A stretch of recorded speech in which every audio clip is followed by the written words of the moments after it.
Hello everyone, this hour on Verbling, the next in my pronunciation practice series. We're on class 14 and we're going to work on your own personal monologue. In the past, we've analyzed monologues and even done a few dialogues, and we've applied some pronunciation tools to these. In this class, we're going to review some of the tools and we're going to work on a monologue that pertains to what you do. Well, we'll talk about that in just a second. First, a little bit about me. I'm Jon-Eric, your Verbling teacher for this hour, and I'm an American teacher from New York, hanging out from Lisbon, Portugal to bring you this class. Here are 3 quick rules to help you participate. Don't forget to turn off, tune in, and open up, which means turn off your microphone when you're not speaking so we can keep the classroom nice and quiet. Tune in to the new words you learn when you are speaking so I can correct you. Use them as actively as you can. And finally, open up to your classmates. Relax and have fun. We're all here to learn, and this is a safe and respectful place to practice your English. And that's all you need to know about me. Well, for some reason, Google is not letting me turn on my camera today, so you can't see me. But I promise I'm just as good looking as I used to be. So don't worry, I haven't changed. How about you? Hello, nice to see you again. You can't see me. Can you see me? No. No, you can't see me. What about you, Carmen? How are you? Yeah, I'm fine. I was thinking that we are as well as good looking like we used to be. Excellent. We're all good looking. That's what matters. Exactly. Well, here's what I'm going to do. I'm going to focus on sharing my screen with you. Maybe that'll make this a little bit easier. And you'll notice, let's go to the top of the document. So when you open that link, if you don't see the link, let me give it to you in the chat window. Hold on. Let's open this. One second. Link location. Paste. Okay. There it is in the class chat. If you don't see it, let me know. And when you open it, you'll see this strange looking picture. Pronunciation practice on the first page. My contact on the second page. No news. Table of contents. This table of contents is important because it's got all of our tools. In fact, I'm going to add one more tool to the list. Let me update this because it looks like, there we go. So you'll see, right now we have 7 tools that we can use. These are ways we can think about a text and ways we can analyze it to help with pronunciation. So they form kind of a pattern that you could use, or I shouldn't say a pattern. What I mean to say is a kind of approach that you could take if you're going to analyze a text, kind of like an actor looking at a movie script or a theater script and trying to figure out how to say the lines. So what we're going to do is we're going to do a quick review of the ones that I have here, and then I'm going to add one tool which is actually missing from the list. So there's still 7 tools. The last one is not really a tool. It's the IPA. I'm going to add a different seventh tool. But first, let's see what they are. So on page 4, you'll see, hold on, let me get to it. Actually, you know what? This would be a little bit easier if I download it as a PDF because I can't see you when I'm doing this. So let me see if I can download that in the background. Okay, tool number 1 says forget the function tool. What that means is you can think of any sentence as having 2 kinds of words. Function words have meaning, and they have to be stressed. We have to put more emphasis on them. Then we have, sorry, that's exactly wrong. That's what I meant to say was content words have to be stressed, and they have meaning. Let me I got the PDF open, so let me share my screen with the PDF. It's a little bit easier, so that way I can see you. Okay, so let me go back to where we were. And I'll make this a little bit bigger so you can see it. There we go. So forget the function means you find the content words, and then you basically, you don't have to entirely forget them or drop them out of the sentence, but you have to de-emphasize them when you're speaking. So here's an example. The rain in Spain stays mainly on the plain. Well, the content words could be identified as rain, Spain, plain, and perhaps mainly. The, in, on the are probably function words. Now, here's a good example. The word the has two pronunciations. If you're stressing the, if it's really important, like you want to show that there's one specific thing, you would say the rain. But if it's a function word and it's not being stressed, it becomes the. What about in? We can say the rain. We can say the rain. Can we say in Spain? We can. But if it's a function word and it's not stressed, we have to sort of skip over it. The rain in Spain. It's not even in, it's in, just the letter N. The rain in Spain, if we say it really fast. The rain in Spain. Rain in Spain. So this is just a quick review of some of the tools we've done before. I'm not going to teach these to you. What we're going to do is use them in context in the second part of the class. But first I just want to make sure that they're clear. So that's forget the function. So if you're looking at a text, you basically can underline the content words and know that the other ones you kind of skip over. Rule 2 is the get stressed out tool. Stressed out means in the content words, you have to pick out the main stress, which in Spanish is la sílaba tónica. So you can see what I mean. There you can see I did it with mainly. Mainly has two syllables. The stress is on the first syllable, mainly. You can't really guess where the stress is. You have to hear someone say it to be sure. In English, there's a general rule, but there's too many exceptions. So you really have to hear your text being spoken by a native speaker. So mainly. So you'll notice I've put it in capitals, or bold in capitals. Okay. Tool number 3 says chart your vowels. The next thing you can do is take the regular vowel sounds, which I've numbered from 1 to 10. You can go back to your get stressed tool, get stressed out, and then you can put a little number to help you remember which vowel sound it is, particularly if it's difficult or if it's different than in your language. So you might have the word probable, but you have that word in the Latin language too, but it's a different stress and a different vowel sound. So you'd have to say probable. So the stress would be on the first syllable, pra, ah. And it's an ah sound, so it would be number 9 in the chart. So later, when you're reading through your text again, you have little numbers that help you remember which vowel sound was being used. Literally have the chart in front of you and just quick glance back and forth. After 1 or 2 times of doing this, the numbers then begin to sound like, they'll be kind of more instant. Finally, on the second page, we've got link it up. You'll notice that when we're speaking, we sometimes move the last letter of a word to the beginning of the next word. And here in Link It Up, we've got 4 ways to do that. We'll see that in context because it's a bit confusing. All right, but one example. One evening, we take the N and we move it to evening, so it becomes one evening. That helps you be more fluent. Once you figure out how to do this, it helps you become more fluent when you're reading a text.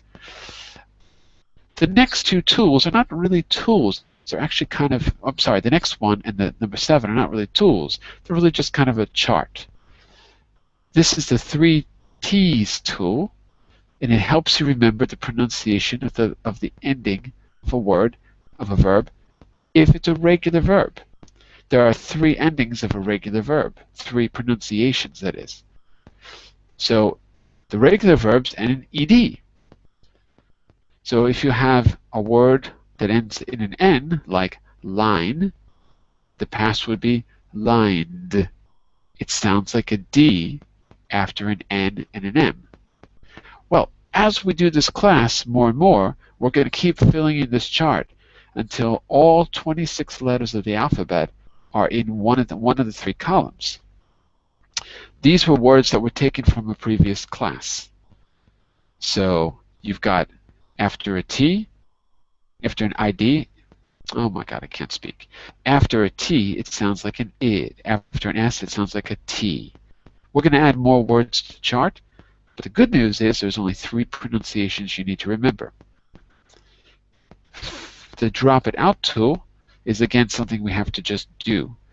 But generally, you have to remember that we sometimes drop T's and occasionally D's, and some other letters, when they end a word.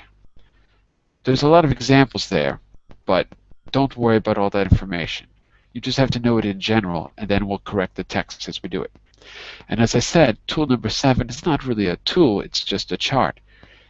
What we started to do the last time we taught this class a long time ago was start to learn the International Phonetic Alphabet, and that is the IPA for English. You've got the vowels on the top right, top left. You've got the diphthong vowels, that's 2-letter vowels, on the top left. Those are for British English. This is a British English chart. But American English mostly skips the ones on the top right because we don't have that extra sound. So American English is a little bit more simple. And on the bottom, we have all the consonants. By the way, there is one mistake in this chart. The letter R in the bottom row is not actually that correct because the symbol is wrong. If you look at the real IPA, it should be an upside down R if you want to get the English sound. But they're writing it as a right side up R because that's what you're more familiar with. All right, so that's a long explanation. Sorry for the speech. Here's what we're going to do. I'm going to take my charts and I'm going to take them, I'm not going to call them tools anymore. What I'm going to do is call them charts. But I'm going to add a new tool which really is a tool. And we're going to call it Cluster Your Consonants. Because the best way to work on consonants is to do 2 things. 1, find the consonants that are different between your language and English, because those are the only ones you need to learn. So it makes your job a little bit easier. For example, if you speak Chinese, you have the sound, the SH sound, but it's in a different part of your mouth than in English. So in English we say sh, right? Like ship. But in Chinese they say xie, which means your tongue is behind your bottom teeth, like saying thank you in Chinese. Xie xie, right? It's not sh sh, but xie xie. So you would focus on the SH sound as one of the differences between English and Chinese, and that makes your job a little bit easier, and all you need to do is learn where to put your tongue and listen a lot and practice, and basically you can simplify the task a little bit. All right, so with that in mind, we're going to, that was one thing you have to do, is pick out the ones that are different, and the second is practice them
Okay, we can, I think, yeah, now it's working.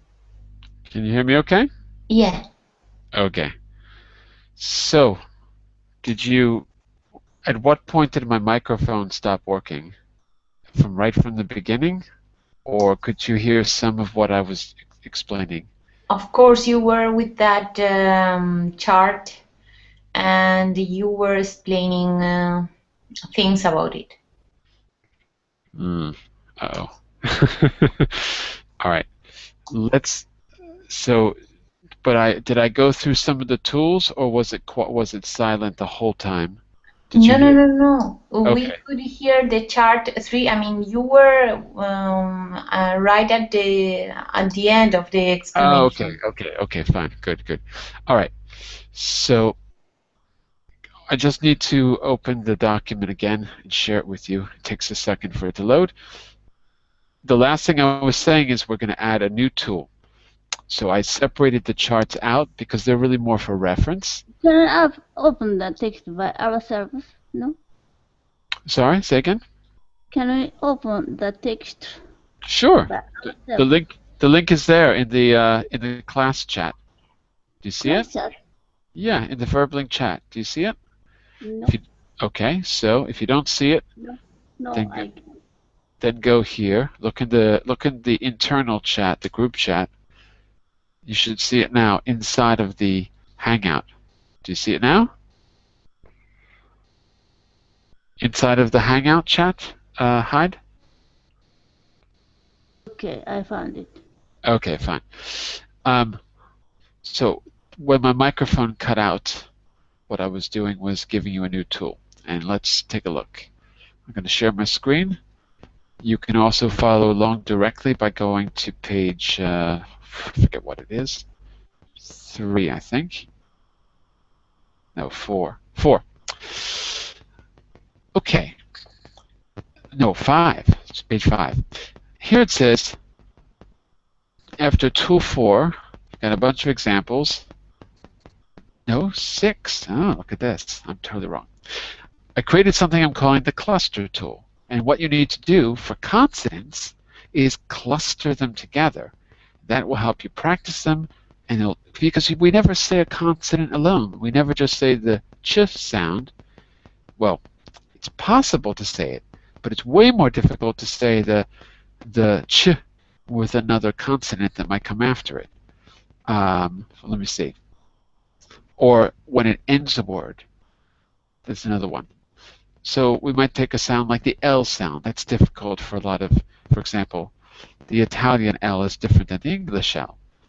So it's easy to say L, but it's hard to say, for example, help.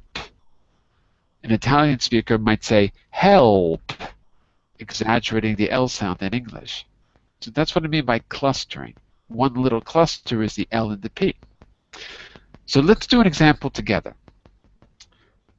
Carmen, look at the vowel chart.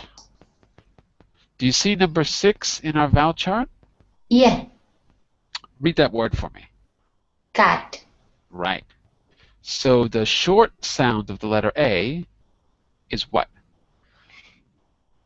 So take away the A, the C, and take away the T, and just say the vowel for me. Ah. Right. Ah. Repeat. Ah. Right. So be careful because it's not an ah, but it's an ah. Ah. In America, some people have a really sharp ah sound. For example, I'm from the East Coast. In the East Coast, we have a more neutral accent. I would say cat, cat. In the Midwest, they have kind of a sharper sound. For example, I would say this and that, this and that. Well, and is kind of an ass sound, but it's a little bit neutral. Some people would say and, which is a bit of a sharp sound. So let's use that as our vowel. I'm going to put that in the center of our cluster tool, the sound ah. And what we're going to do is create a little vowel, a little consonant cluster related to the sound ah. So for example, one word that has ah is am, like this, am, as in I am. So Carmen and Hyde, what you're going to do is add another consonant until we have a consonant cluster.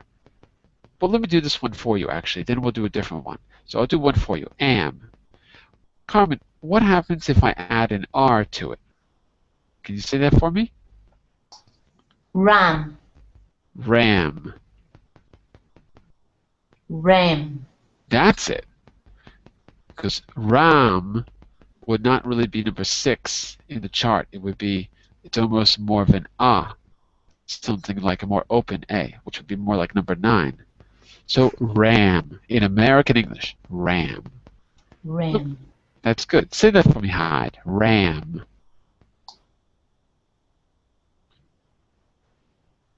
Hyde, say that for me. Ram. Ram.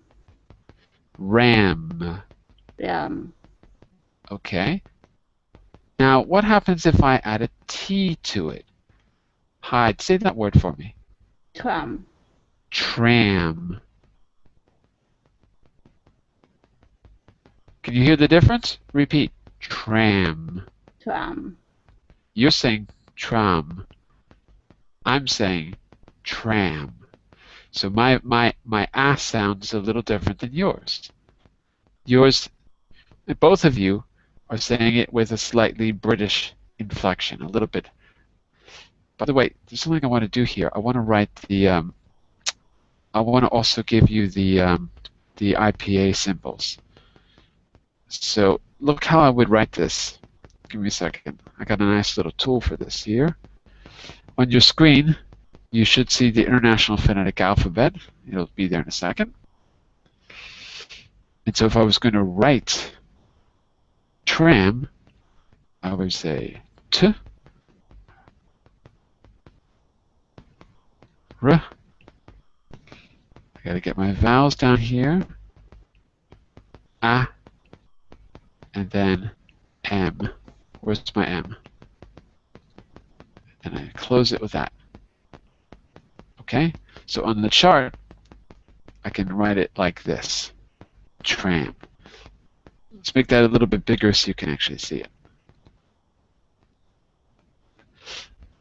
Okay? And then ram is the same thing without the T. So I'll put that up there. So you notice I use that upside down R because that's the phonetic symbol for R in the front of your mouth. R. There's a lot of different R's. Carmen, what happens if I add a P to... Oh, wait. Before I forget, what's a ram? What is that? That's a real thing in the world. What's a ram? Is it a person, place, thing? What is a ram? Do you know? Oh, right now I don't know. A ram is an animal. It's an animal with big horns, and it uses its horns to fight with other rams. Say again? Cow. Say again? Not a cow. No, like a male goat. Male, okay, male sheep. Yeah, male sheep. Sorry, yeah, not a goat. Yes, a male sheep is a ram. And what's a tram? That's a Tram is like train on the street. right, a streetcar. Mm-hmm. Now, how would you say this, Carmen, with the P? Tramp. Right, I would say tramp. Tramp. You wouldn't say the M Tramp. with no M sound? To me, I'm saying an M. Tramp. Tramp. It's Okay. a little bit quiet, but it's there. Tramp. Say it for me. Tramp. Yeah. Say it for me, Hyde. Tramp. Why don't you ask even Ken? AKA Ask who? Ken. Because Ken I didn't. staying. Because Ken I didn't. staying here in the class. Because I didn't You see always him. ask. Yeah, both female. But I And didn't see him. Other Ken. Sorry for, yeah. Sorry for that. Yeah, I'm here, but maybe I'm invisible. You're not invisible. But I did, Okay. because Can you hear me? when I'm sharing my screen, I can't see anybody. That's why I didn't know you came in. Let me just add the P here. Oh, the P looks exactly like the regular Tramp. P. Tramp. Yeah, hang on a second. Let me get back here. Yeah, that's it. Tramp. So Tramp. remember, I'm using American English, so the A is not very closed. It's not very open. It's a little bit closed. Tramp. So now we've got am, ram. Now we've got a first consonant cluster. Tram. That's a consonant cluster, the T and the R. Tram. Now we've got a second consonant cluster. Mp, mp. Tramp. Tramp. So let's see if we can add another consonant cluster. I think we can. I can say tramp. I can say trample. What does trample mean? Does anyone know? What does trample?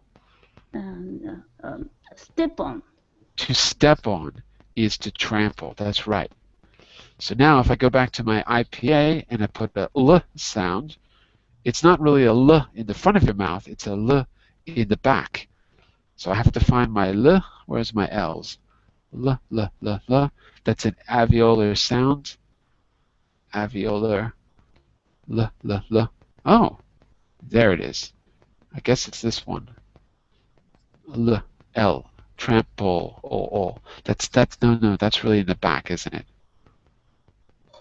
I could be wrong about this. I'm going to use this L, but I'm not sure that's the right one because it's really O. Oh, it's probably back here. It's probably this one. Okay. Yeah, I think it's that one because that one says velar. That's in the back of your throat. So we'll go back here. I'll write it like that with a big L for trample. Say that for me. Aka. Say it for me. Trample. Trample.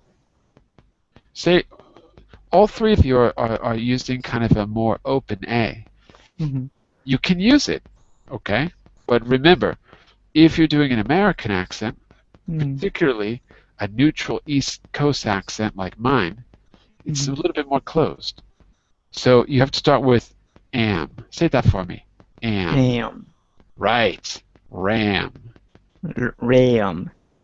Okay, not too much. not ram, but ram. Ram. Tram. Tram. Tramp. Tramp. Trample. Trample. That's right. Some people will look at trample and they'll say trampler, but that's how it's written. But of course it's pronounced trample. So now we've got a great consonant cluster, MPL, pull. That's a difficult one, particularly for Latin language speakers like in Italian, because the L's pretty difficult. Say that for me, Carmen. Trample. Trample. Very good. Hide. Trample. Trample. There you go. I've got one more. We can make a plural. That's always fun. So we could say trample, tramples. Now if I write this, I just need to add the Z like this. Whoops. I don't want to change that one. Hold on a second. Copy, paste. There we go. Tramples. Oh, there's one more thing I got to do with my symbol here. I got to add the stress. Tramples. So the stress is on the first syllable. Tramples. Tramples. So we add this little symbol, which looks like a quotation mark, at the top. And that tells you that it's the first. By the way, I think it's probably a little hard to see, so let me make this even bigger on your screen. Let's put it at like a 30. Nope, that's too big. Hold on. Let's make it 18. Okay, now you can see it better. So that little symbol before the T shows you the stresses on the first syllable. Tramples. Everyone say that. Tramples. Tramples. Tramples, like a Z sound. Tramples. Tramples. Z, not S. Say zebra, Carmen. Zebra. It's got to be a little stronger. Zebra. Zebra. That's it. Tramples. Tramples. There you go. Oh. It's really a Z. Mm. Okay. Tramples. Tramples. Z. There you go. Tramples. Now, Tramples. if it's difficult, then what we need is to add another consonant at the end. The only way to do that is really to add another word. How about this one? Let's add a second word here, because then you'll really be able to isolate the sound. So my next word is going to appear on the next page, page 7. But I'm going to say tramples on it. Now, look how I'm going to write this phonetically. You got your tramples, but guess what? Trample zon. To get my sound, I've got to go back here, and I've got to do, first of all, let me show it to you. Sorry. Before I start typing it, let me show you. Let's go down to our chart quickly. Chart number 3 is our IPA. It's the symbol on the 1, 2, 3rd row in the last column. Looks like an A and a U. That's our all symbol. All.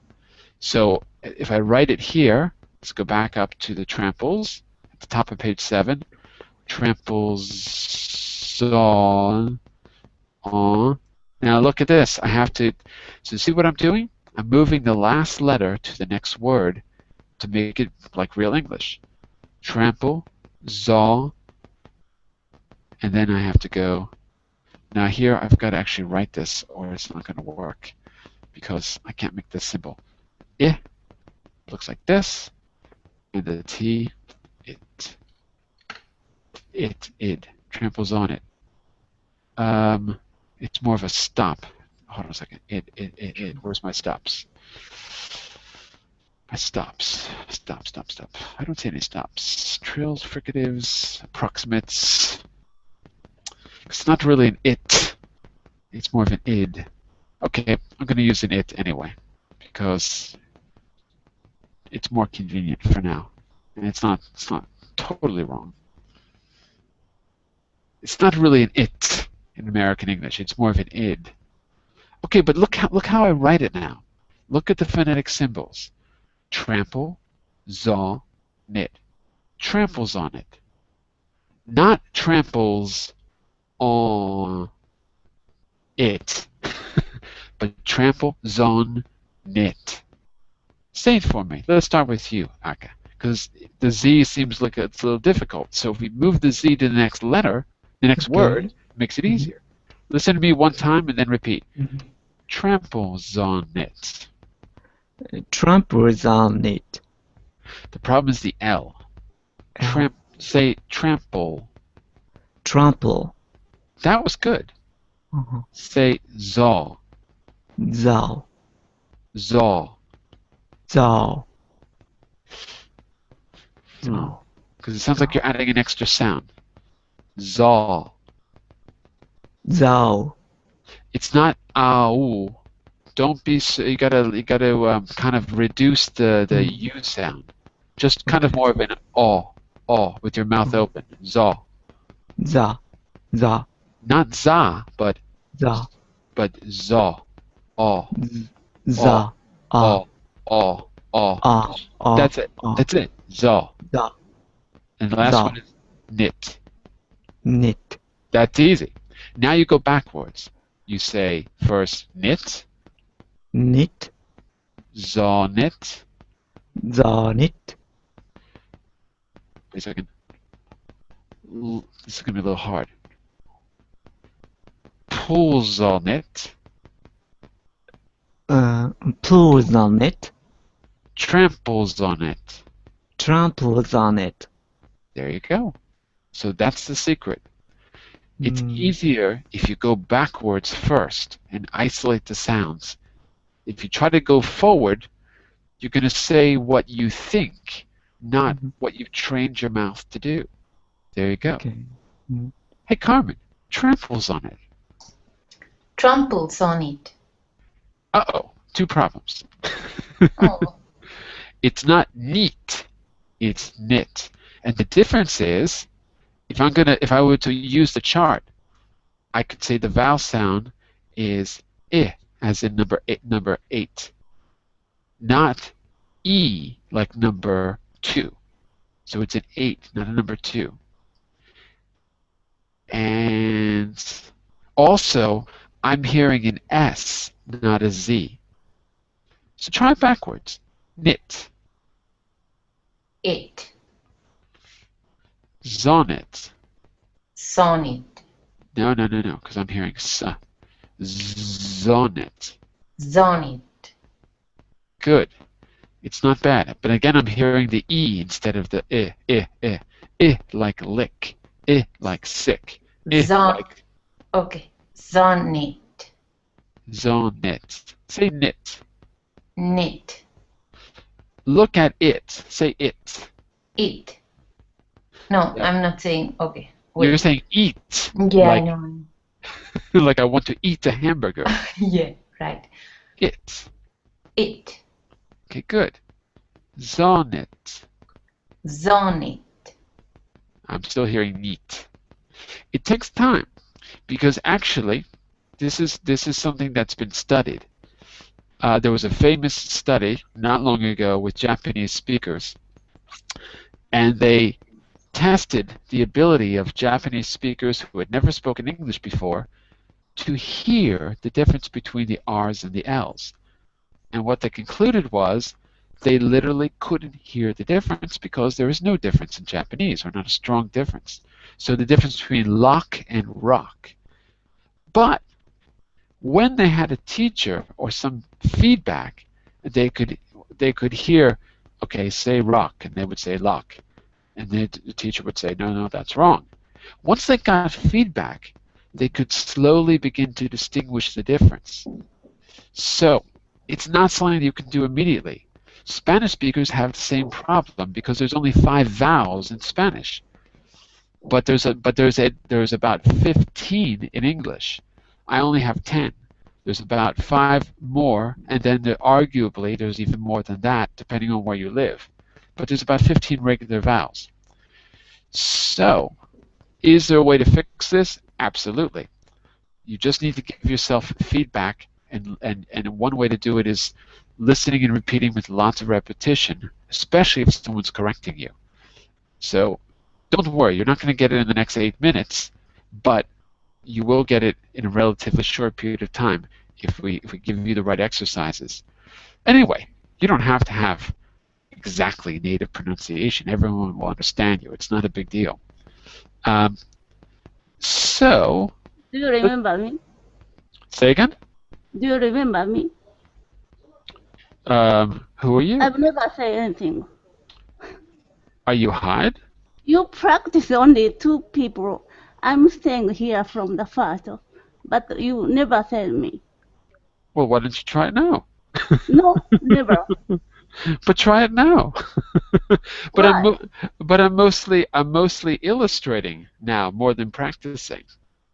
Yeah, you said, I and another person trampled on it. But for me, nothing. What? But I didn't get to you yet, Hyde. You can't see me. Of course I can see you, but I didn't get to you yet. You were next. What does it mean? You're next. You're next on the list. I didn't get to you. You are proceeding to next, leaving me. I'm not forgetting about you, Hyde. I just didn't get to you yet. Because I'm spending the whole class talking. Instead of letting you talk, I'm the one who's talking. But it happens. But don't worry, you're next. You're next. But what happened? I don't want to say so. But go for it. Go for it. I just didn't get to you yet. Go for it. There's no problem. So first of all, go for it, Hyde.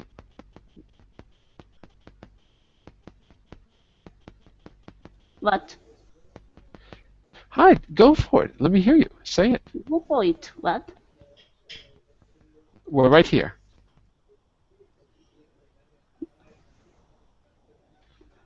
No, it's okay. To proceed. All right. But Hyde, I didn't forget about you. You were just next. No, I don't think so. I don't know. I don't know what's going on, Hyde. You're confusing me. I have no idea what's going on. Anyway, I didn't forget you. You were just next. So now is your chance. Okay. Here's what I'd like you to do. There's two things I'd like to do. One, I'd like you to start to think about, rather than using a monologue, this is what we did in the past. Rather than using a monologue that I've chosen for you, if you go to the table of contents, you'll see there's a bunch of monologues with a YouTube video, and we were kind of analyzing those. One thing I'd like you to think about is a little monologue of your own, maybe a short introduction. So on Wednesday's class, the what is it called? The speaking skills class, one thing we were doing is creating little monologues. So if you're in that class, you could take your monologue from that class, bring it in here, and we can start to apply the tools to it so that you can work on the details of your monologue. That's one thing I'd like you to think about maybe for the next class. So if you want to create one, we're doing it on Wednesdays. And then you can bring it in to work on the pronunciation on the Monday class. So they kind of go together. Another thing I'd like you to do is work on some of these consonant clusters of your own. So all you need to do is pick a vowel from the chart and then try to make as many words as you can. So before class runs out of time today, let's do one as a class, and then maybe the next time you can bring in one on your own. Let me give you a suggestion. We can use any of these, but let's pick a vowel. So let's start with A. That's a pretty easy one to do. A, like that. What I'd like to do is let's go around, see how many consonant clusters we can add to A to make a real word. Okay? So, Hyde, just to prove that I haven't forgotten about you, what's a simple word with one consonant that uses the A sound? Doesn't matter which it is, but let's pick one consonant to make a word with the A. A. What's the consonant? Pay. Pay with a P, right? Yeah. Okay, that's it. So pay, and notice that's a good example because it has the A sound, but it's spelled differently than the vowels that we use. So that's a really good example. Pay. Now we need to make a consonant cluster, right? So Carmen, let's go to you next.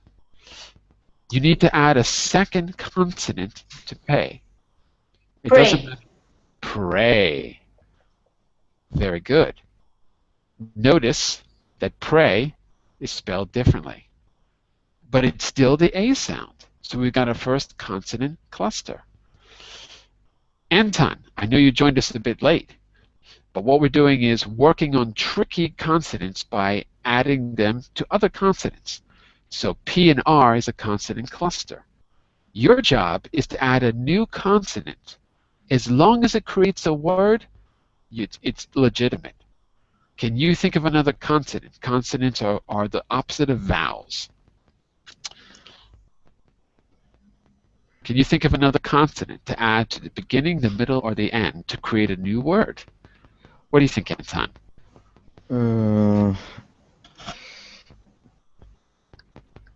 I'm trying, but I don't realize any. We've got to play this as a game. We've got to make this competitive. So pass? Right? Prayed. Fine. There you go. So, like prayed on. Prayed on. Why does that look strange to me? Am I crazy? Mhm. You know, sometimes I'm like looking at so many languages that sometimes normal English looks weird to me. It's prayed, right?